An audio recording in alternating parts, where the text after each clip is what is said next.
कांग्रेस के लोग और दूसरे पॉलिटिकल पार्टी जो विपक्ष में है इसको बहुत खराब नजरिए से इस बात को लेते हैं। देश के प्रधानमंत्री आदरणीय नरेंद्र मोदी आज इस बात को कह रहे हैं तो उनको ये तकलीफ पहुंच रहा है। दिए गए निर्देश का पालन करें तो बहुत अच्छा होगा। नमस्कार, इंसाइडर लाइव देख रहे हैं आप। देखिए, नीतीश कुमार के मंत्री ने बड़ा बयान दिया है।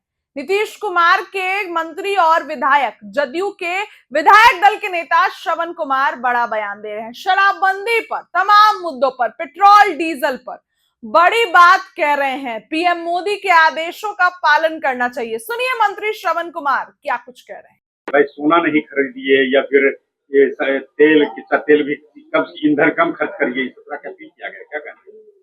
देखिए, देश के प्रधानमंत्री ने कुछ कहा है तो कुछ सोच समझ के कदम उठा रहे देश के प्रधानमंत्री जी। और सोना खरीदने के बारे में भी उन्होंने चर्चा की है, डीजल और पेट्रोल की बचत की भी बात कही है। तो जो उनको कुछ आगे लग रहा है उसके हिसाब से उन्होंने बात रखी है। लेकिन कांग्रेस के लोग और दूसरे पॉलिटिकल पार्टी जो विपक्ष में है इसको बहुत खराब नजरिए से इस बात को लेते हैं, गंभीरता से नहीं ले रहे हैं। जबकि 1967 में इंदिरा गांधी जी, स्वर्गीय इंदिरा गांधी जी ने कहा था सोना कम खरीदने के लिए। तो राष्ट्रीय जो भंडारण है जिस पर इसका कुप्रभाव नहीं पड़े अंतर्राष्ट्रीय बाजार में, इसलिए उन्होंने कहा है। तो जब इंदिरा गांधी जी देश के आदरणीय प्रधानमंत्री रही हैं, वो 1967 में इस बात को कह सकती है, और हमारे देश के प्रधानमंत्री आदरणीय नरेंद्र मोदी आज इस बात को कह रहे हैं तो उनको ये तकलीफ पहुंच रहा है। तो उस समय भी लोगों को तकलीफ पहुंचा होगा, लेकिन देश के प्रधानमंत्री ने बहुत सोच समझ के कोई बात कही है और डीजल और पेट्रोल की खपत पर थोड़ा परहेज करने की अपील की है। तो हम लोगों ने अपने काफिले में भी बहुत संयम बरतने का प्रयास कर रहे हैं, कोशिश कर रहे हैं। सब लोगों को, नागरिकों से भी अपील करेंगे कि प्रधानमंत्री के द्वारा दिए गए निर्देश का पालन करें तो बहुत अच्छा होगा। सर, पूर्व मुख्यमंत्री कल्याण विघा आए थे और संगठन पर चर्चा की। देखिए, संगठन तो सर्वोपरि है। कोई भी पॉलिटिकल पार्टी बगैर संगठन का नहीं चल सकता है। तो लंबे अरसे से नीतीश कुमार जी की चिंता रही है और हमारे राष्ट्रीय अध्यक्ष भी है और लगातार राष्ट्रीय अध्यक्ष है और संस्थापक भी हमारे इस पार्टी के हैं।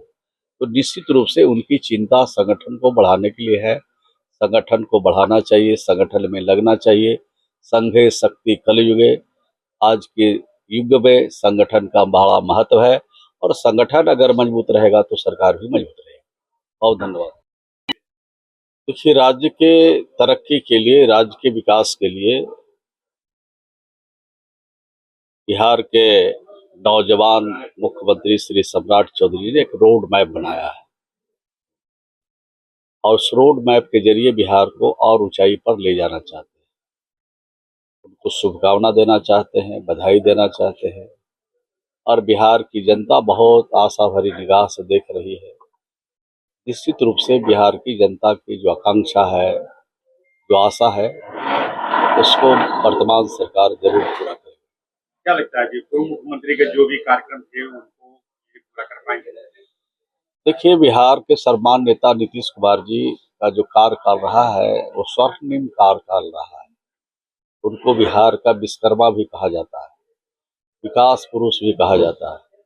उन्होंने जो लकीर खींचा है उस लकीर को बढ़ाने के लिए सम्राट चौधरी जी के हाथों में कमान दिया है। तो मैं समझता हूं कि जो काम नीतीश कुमार जी ने किया है उस लकीर को ये बड़ा करेंगे, ऐसा विश्वास और भरोसा है।